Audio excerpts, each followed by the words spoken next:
Welcome to Life Lessons from the Srimad Bhagavatam. We continue with our study of the 10th canto of Srimad Bhagavatam. Today we'll be discussing the visit of Narad Muni to Krishna's palaces in Dvaraka. It's a really wonderful chapter. Chapter 68 of 69 of the 10th canto of Srimad Bhagavatam. So this will be wonderful for us to explore together. Before we begin our discussion on the chapter, just as we're waiting for friends to arrive, I'll chant some verses, some invocatory verses to set the mood, set the tone. Srimad Bhagavatam Canto 1, Chapter 2, Text 2. Sutta Uvacha Yam prarabhajantamanapetamapetya krityam Dvaipayana virahakatara ajavaha Putreti tanmayataya taravabhinedas Tam sarvabhuta hridayam muninim nanantosmi. Sri Sutta Goswami said, "Let me offer my respectful obeisances unto that great sage, Sukadeva Goswami, who can enter into the hearts of all." When he went away to take up the renounced order of life, sannyas, leaving home without undergoing reformation by the sacred thread or other ceremonies observed by the higher castes, Vyasadeva, fearing separation from him, cried out, "O my son, indeed only the trees which were absorbed in the same feelings of separation echoed in response to the aggrieved father." Why are we offering our respectful obeisances to Sukadeva Goswami? Because he is the speaker of Srimad Bhagavatam. We learn Bhagavatam by his mercy, by his grace. Text 3 of the second chapter of the first canto. Yan svanubhava makila shruti sharamekam adyatmadipam atiti satam tamondam samsarinam karunayaha purana guhyam tam vyasasuna guru muninam.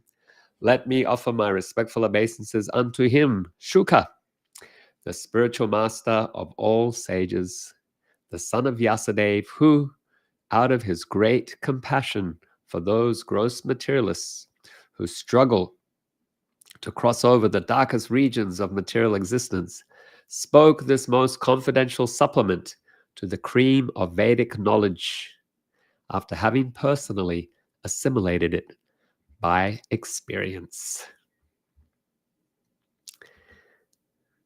So I see some of our friends already started arriving, but I'll read one more verse, or maybe two or three.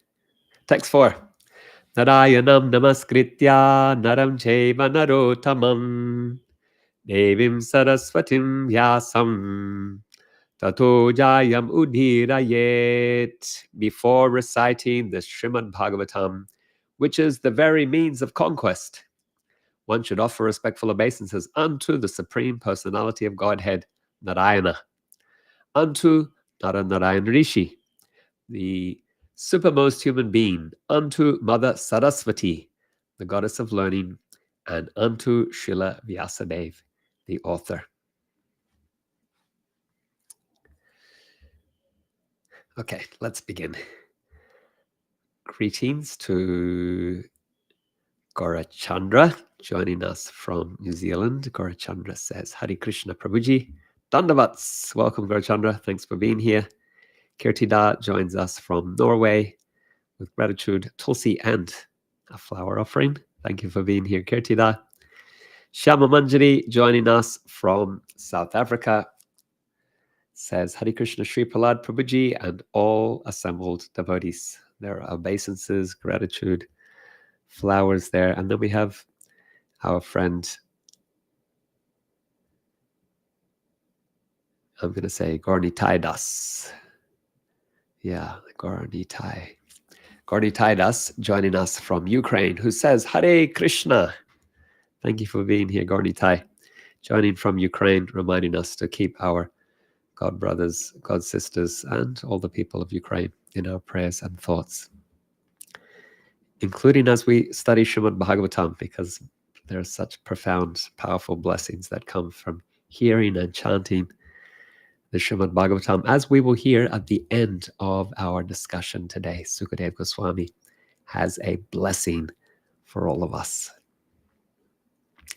One thing Arjuna Maharaj likes to say is that in Krishna consciousness, we have a great blessing. One great blessing is that we have information from our acharyas, from our shastras, as to the nature of the spiritual world. What does God look like? What does God do? Who are God's friends? What are God's activities? And generally, when we say this, we, as followers of Chaitanya Mahaprabhu, we think about Vrindavan. Krishna, God looks like a cowherd boy. God plays a flute. God has associates who are cowherd boys and cowherd girls. And his pastimes include herding cows and dancing with gopis, which is all correct. It is, in fact, the highest understanding. But maybe we can also consider how the spiritual world is vast. It is incredibly broad, and there are actually so many different types of relationships that Krishna relishes with his devotees. And in his more majestic aspect, not quite as majestic as Lord Narayan, but more majestic than Krishna in Vrindavan is Dwarkadish, where Krishna, with two arms and with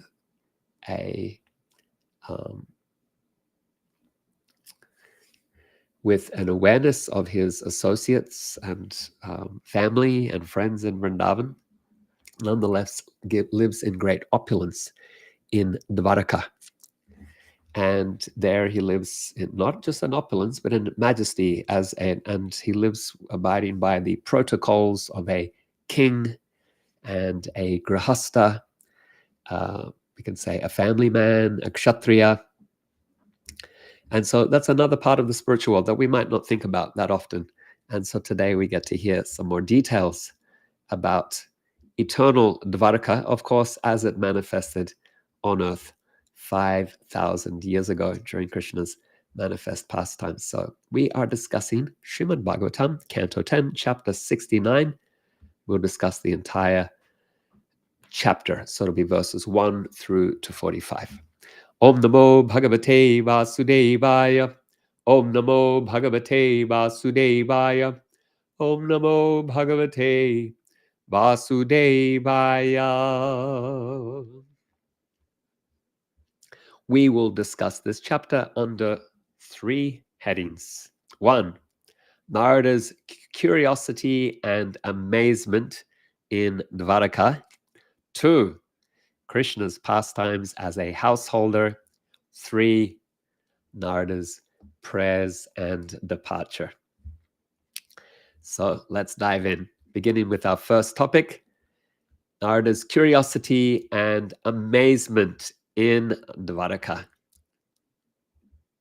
Sukadeva Goswami tells us how after Narad Muni heard about Krishna killing Narakasura, and what happened along with that pastime, Krishna killed Narakasura, and simultaneously as he killed Narakasura, he freed or released many, many princesses who had been kept captive by Narakasura. He had kidnapped them from across the world or even the universe. And so as he killed Narakasura, he released all of these captive princesses. How many were there? 16,108. And they had been thinking of Krishna. They had heard of Krishna. They had been meditating on him. And when they saw him, their hearts fluttered with love and affection, and they desired to have Krishna as their husband. And the truth is that there was nowhere else they could go. they had been in a position as being kept in someone else's home. And in a very strict Orthodox society, there's no one that would take one after being in such a situation. They expressed their will to Krishna that they would like to be his wives, and he very mercifully agreed and married them all. And he gave them palaces and children in Dvaraka. Each had their own palace, each had their own facilities, assistants, and so on. So Narada Muni heard about this, and he wanted to see it. How does this work? Krishna married to not just 16,100, because he already had 8 wives, so 16,108 queens. What does it actually look like? And so he decided to go to Dvaraka to see for himself. Now, there's something to consider here, that he was particularly interested in this notion that he understood that Krishna as one body was simultaneous. It's not that he had expanded himself to satisfy these queens, but the one Krishna was satisfying and engaging and interacting with these 16,108 queens.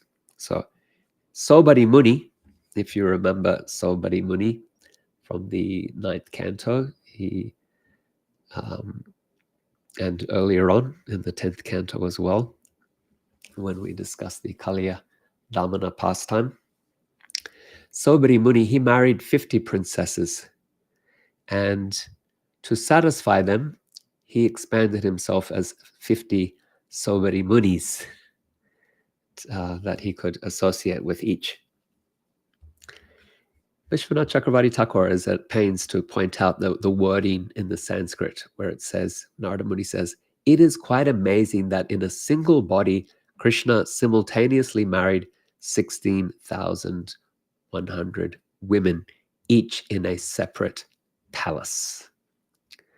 So there's an interesting distinction.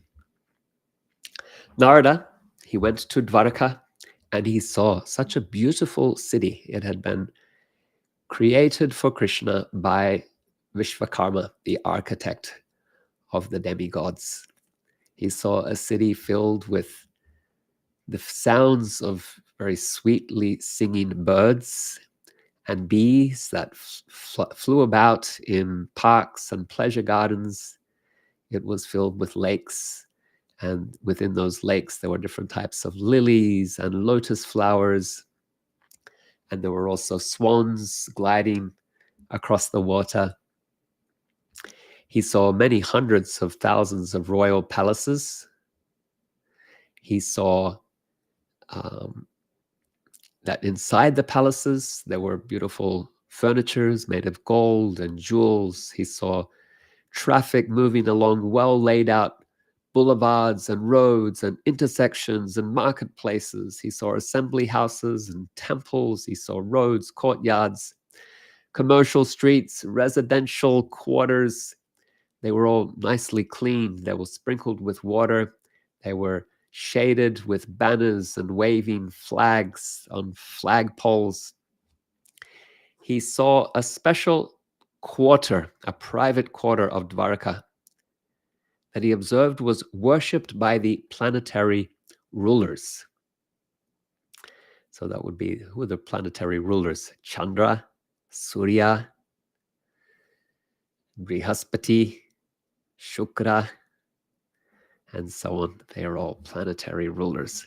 And they worship this private quarter of Dvaraka, where Vishvakarma, Narada Muni observed, had made his very best effort and shown the height of his architectural and artistic skill.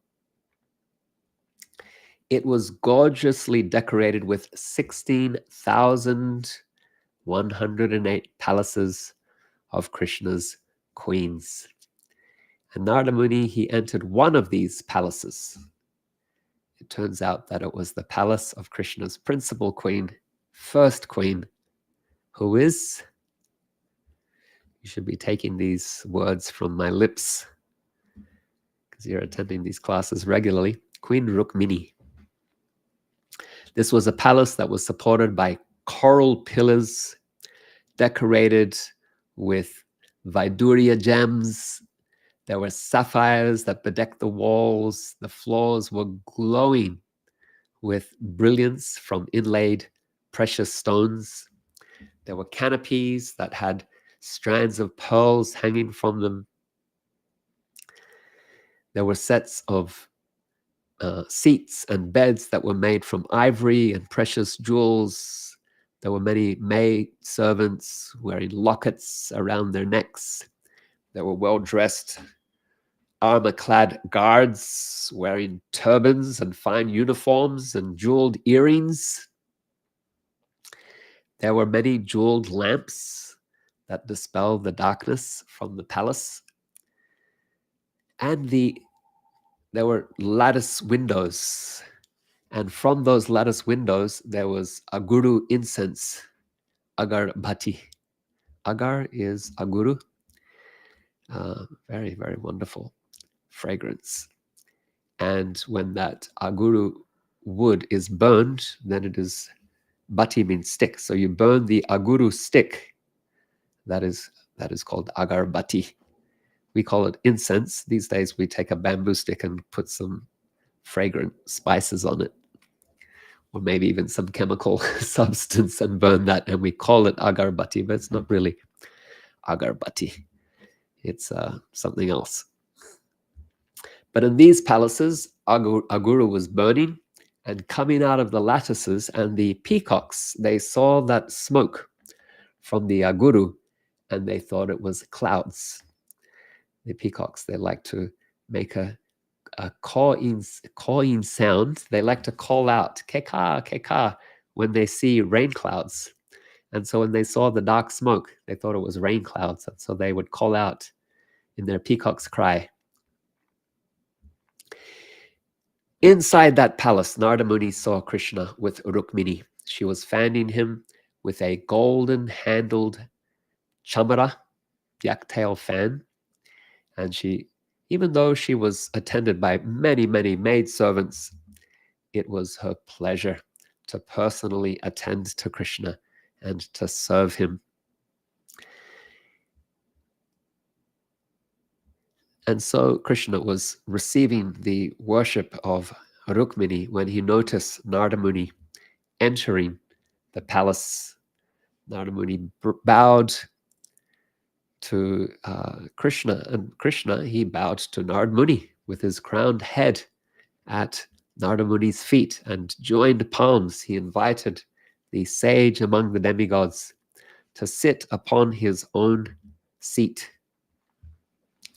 And he washed Narada Muni's feet with water and sprinkled that water on his own head.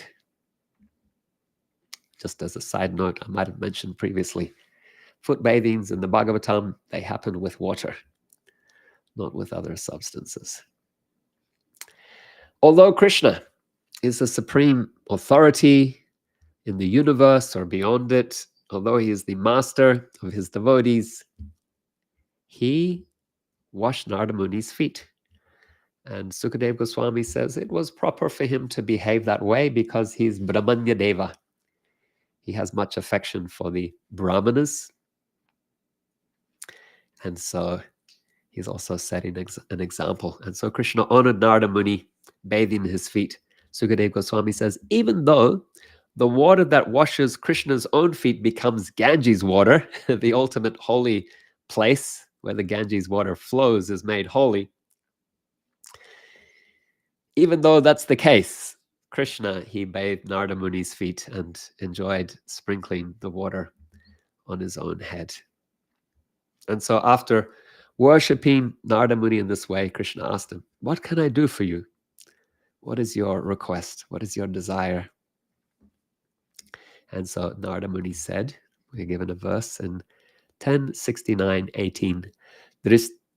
Dristam tavangri yugalam janata prabangam brahmadibir hridibit vinchinyam agada bodhi sansara kupapatito taranavalam Yayam charam yananuraganaya smritisyat. Narada Muni's reply. So we can just pause here and reflect. Krishna asks you, what can I do for you? What are you going to say? Let's hear what Narada Muni said. He said, now that I have seen your lotus feet, which grant liberation to your devotees, which even Brahma and other great personalities of unfathomable intelligence can only meditate upon within their hearts, and which those who have fallen into the well of material existence resort to for deliverance. Please favor me so that I may always think of you as I travel about. Please grant me the power to remember you. That was his request. Krishna, let me always remember you. We can reflect on the principle. I believe it's in the Padma Purana. What is the essence of all Vedic rules and regulations? Rules means the do's, regulations, the don'ts. Smatavya satatam Krishna or Vishnu, vismatavyam najatu krit. Always think of Krishna, never forget Krishna. All rules and regulations, they come to this. This is the essence of all rules and regulations. Their purpose is this. A, to help us remember Krishna. B, to help us not forget Krishna or be distracted from devotional service. And so Narada Muni's prayer is perfect. His request is perfect. Please, Krishna, let me always remember you. As I travel throughout the universe, I don't want to be distracted by other things. Just grant me the power to always remember you. Manmana bhava, Krishna says in the Gita, 1865. Always think of me. That's the highest level. You can't do it? Mad bhakto, become my devotee. You can't do that? Madhyaji, worship me. You can't do that? Mam namaskuru, offer your pranam to me, offer your obeisances to me. And if you do any and all of these things, Mami vais yasi yuktvaevam, you will be united with me in love. Atmanam matparayana. Or Mami vais yasi satyam te pratijane priyosi me. If you do it, you will be with me. I promise you this, because you are my dear devotee. That's Narada Muni's prayer. There's so much we can learn from this. But we can also pause and reflect on some other points. One is we can see the opulence of Dvaraka. It sounds incredible. What Narada Muni is seeing here in Dvaraka Puri, this glimpse of eternal Dvaraka in the spiritual world as it is revealed on earth within the pages of Srimad Bhagavatam. And so it can attract us to aspire to serve Krishna in the spiritual sky. Even if we're aspiring not for Dvaraka, but for Goloka, we can get some hints. This is the opulence of Dvaraka. Vrindavan is characterized by its simplicity, but know this, the most valuable jewel or opulent manifestation of Dvaraka, it is included in Vrindavan. One drop of Vrindavan dust, one particle of Brajrenu is worth more than all the great jewels and other opulence of Dvaraka, but that's a secret. So whether we aspire to Dvaraka or to Vrindavan, we can be inspired by this description of the spiritual sky. We can also appreciate Krishna's humility and hospitality towards Narada Muni. This exemplifies the importance of being humble and being hospitable in our spiritual practice and our interactions with others, particularly with devotees. We also have a nice teaching on the importance of showing honor and respect particularly to teachers. Narada Muni is a great preacher. He's a guru. He's a teacher of the Bhagavatam. And so, yes, he's a Brahmana, but he's also an Acharya, teaching Krishna consciousness. And so Krishna is showing us that principle as well, the importance of showing respect to the teacher in bhakti. Whether we have a personal connection or relationship, we should respect the devotee who is sharing Krishna consciousness in the world. And we must be very careful if we have some tendency to find fault or some disinclination towards some devotee. Sadhu Shabdan, Vaishnav, beware. Krishna is showing us you must honor the devotee. What else? We learn from Rukmiṇī Devi's attitude of service, even though she is the goddess of fortune, Rukmiṇī. She is the source of the Lakshmis. Still, she is taking personal pleasure in serving Krishna in a humble way, serving him with the peacock fan, waiting on him, attending to him. Because there is joy in devotional service.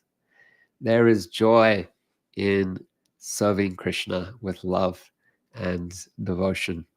It is not a task. It is not a chore. It is something that Krishna says is joyfully performed. And then, of course, we learn from Narada Muni's prayer. Let me always remember you. This is our goal. This is the goal of the devotees who want to learn to love Krishna. If you love somebody, you can't stop thinking about them. You can't get them out of your head. That's Radharani. She'll complain sometimes. I can't stop thinking of them because she has some some jealous anger towards Krishna. So in a particular pastime, she's trying to forget Krishna. She might feel Krishna's abandoned her, left her in Vrindavan and gone away to Mathura or to Dvaraka. So she wants to. She can't stop thinking of him. And so that's Narada Muni's prayer. Let me always remember you. It's a way of saying, let me be fully in love with you, that I can't think of anything or anyone else. Okay, let's go to the next section, verses 15 to 34, Krishna's pastimes as a householder.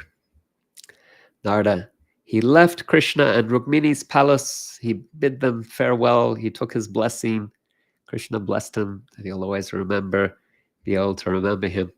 But then, tricky, sneaky Narada, he went into another palace. Let's see what Krishna's doing there in this palace. I know he's in Rukmiṇī's place, but what's happening in Satyabhama's palace? And so he stepped into Satyabhama's palace, and there he saw Krishna playing dice with Satyabhama and with his friend Uddhava as well. Krishna, of course, stood up, received him, offered him a seat. As he did before, he showed proper hospitality to his guest, and it was as if they're meeting for the first time. Krishna, he didn't let on that he had already met Narada Muni in Rukmiṇī's palace. He said, when did you arrive? Please tell me what we can do for you. How can we serve you, dear Brahmana? Allow us to serve you and make our lives auspicious. And so Narada Muni, he heard this and he was, what's going on? He was astonished at how Krishna was addressing him and treating him as if they had not met for a very long time. And so after leaving Satyabhama's palace, Narada Muni, he went to another palace where he saw Krishna. He was engaged in tending to his small children. And he went to another palace and he found Krishna was preparing to take a bath. In another palace, Krishna was engaged in an Agnihotra, fire sacrifice. In another, he was feeding Brahmanas. In yet another, he was eating the Mahaprasadam of the Brahmanas that he had fed. In one place, he was performing noontime rituals. In another, he was chanting Gayatri Mantra, Sandhya Vandana. In another, he was resting in a bed. In another, he was consulting with his ministers. In one palace, he was playing in the water with female companions. In another, he was giving dhanam, giving charity to brahmanas. Elsewhere, he was listening to the narrations of the epics and the Puranas. In another, he was joking and laughing with his queen. In one palace, he found Krishna along with his wife engaged in religious, ritualistic functions. Somewhere he found Krishna sitting alone, meditating on the Supreme Personality of Godhead. That means meditating on himself. We will learn that in the next chapter when we learn about Krishna's daily routine. Somewhere he found Krishna engaged in serving his elders. In another, he saw Krishna arranging marriages for his sons and daughters. And yet, in another, he found Krishna had donned a disguise and had gone out of the palace, where he was on his way out to mingle among the people, to hear what the people were thinking and feeling and what their desires and needs were, like Ramachandra did, or he sent spies to do that. Okay, let's pause and just reflect on what we have learned. One is we can find that Krishna, he is engaged in all different types of activities in his different palaces, reflecting the infinite nature of his glories and qualities and pastimes. Krishna is in no way constrained. Krishna is not a void. One reason that the impersonalists, they say they don't want to think of God as a person because the personal form is limiting. If we say God is here in this form, in this place, then that would limit him from being somewhere else in another place. And so therefore they are hesitant to think of God as a person with a form. They see it as limiting. Here we see that he has a form and he is unlimited. His form is unlimited. Ananta koti satavatsara sampraganyo. Krishna is unlimited. He's not in any way constrained by these types of considerations or concerns. We see that the spiritual world is full of variety, in contrast to the idea that because the material nature has variety, variety causes attachment, attachment leads to resistance and suffering. Therefore, the spiritual nature would be the opposite, and it would be formless, quality-less, and therefore blissful because of there being nothing to be attached to. To the contrary, we see that the spiritual nature is full of spiritual variety, spiritual variegatedness. It is the opposite of material variety, but it is not formless, but full of actual flavor and substance and reality. The material nature, on the other hand, is a dim reflection, a pale reflection of the original.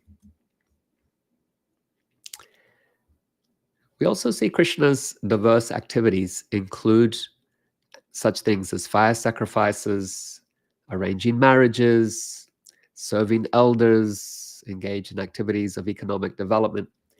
And this should teach us that spiritual life is not necessarily separate from worldly responsibilities, but it may involve dedicated service in all spheres of life, particularly if you are a family person, a grihasta.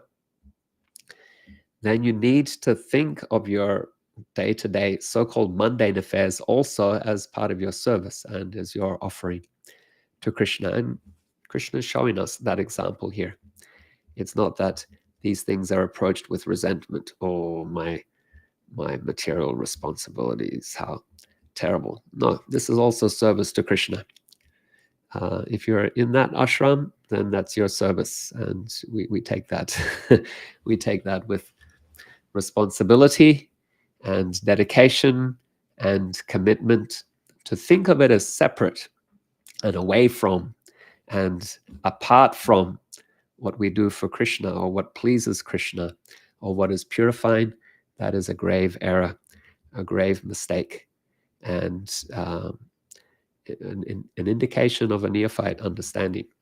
Everything we do, we should offer to Krishna. Yat kuroshi yadajnasi yasjuhosi dadasi yat tapasyasi konteya tat kurushva madarpana. Whatever you do, whatever you eat, whatever you offer, whatever you give away, do it as an offering to me. Krishna tells Arjuna, Mam anusmara yudhyachar. Arjuna, you're a kshatriya, you have to fight. Do it for me. Fight while thinking of me. And so, yeah, don't think of these things as separate. It's not healthy for your spiritual life, and it is also not philosophically correct either. Everything we do as an offering to Krishna, and Krishna is showing us that example. He's engaged in religious duties, he's engaged in family responsibilities, he's engaged in his responsibilities as a ruler as well in Dvaraka. It all goes together seamlessly. Let's go to our third section, Narada Muni's prayer and departure, verses 35 to 45.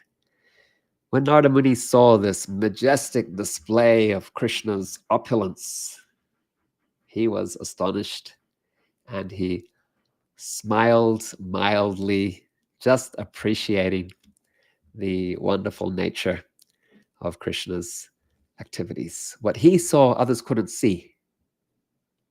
That's the thing. Krishna's revealing something to him.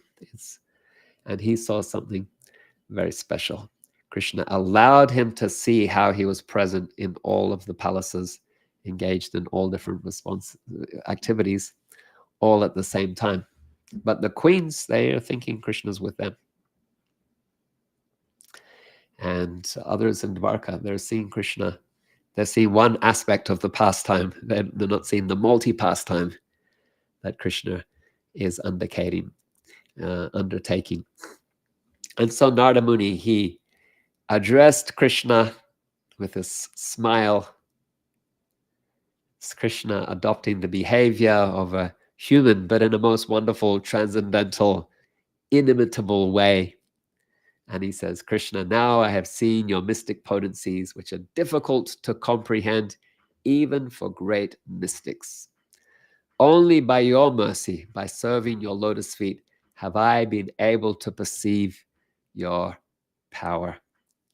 And so he makes another request, verse 39. Anujanihi mam deva lokams te yasya sa plutan pariyatami tabong gayan lila bhuvana pavani. O Lord, please give me your leave. I will wander about the worlds which are flooded with your fame, loudly singing about your pastimes, which purify the universe. And so Krishna, he granted Narada Muni's request. And he told Narada Muni, don't be confused by what you have seen, this vision of my transcendental opulences. He said, I am the speaker of religion and its performer and sanctioner, and I engage in all these activities to teach the world. So Sukadeva Goswami, he concludes by saying that in every palace, Narada saw Krishna in his same personal form, executing transcendental principles of religion that purify those engaged in householder activities. And he offered a blessing. He says, anyone who chants about, hears, or simply appreciates the extraordinary activities that Krishna performed in this world, which are impossible to imitate, will surely develop devotion for the Supreme Lord Krishna, Mukunda, the giver of liberation. So we can conclude with a prayer. Beloved Krishna, in the splendor of Dvaraka, we behold the magnificence of your abode, a reflection of your eternal glory that beckons our souls to aspire for divine servitude.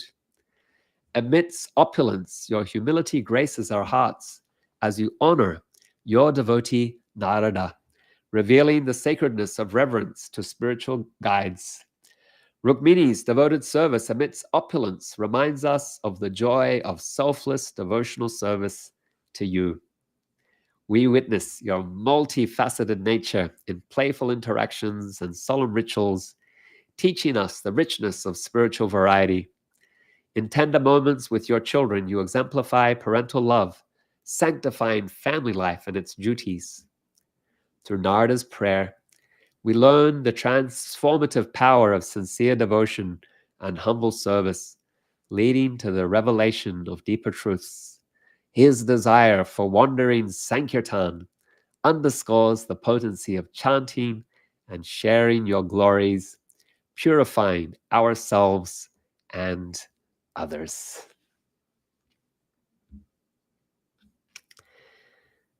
Jai, well, let me honor some of you who arrived after I started speaking. We have Rasa Stali here, joining from South Africa. Rasi Stali says, Hare Krishna Prabhu and all assembled devotees, my humble pranams to all. Have a blessed day or night. Yeah, well put, because we have devotees here from all parts of the world in different time zones. Thank you for that, Rasa Stali. Thanks for joining. Janavamata, joining from Dunedin in the South Island of New Zealand, says, Nitai Gauranga Hari Hari Bol. Gaura Bhaktivinda Ki Jai.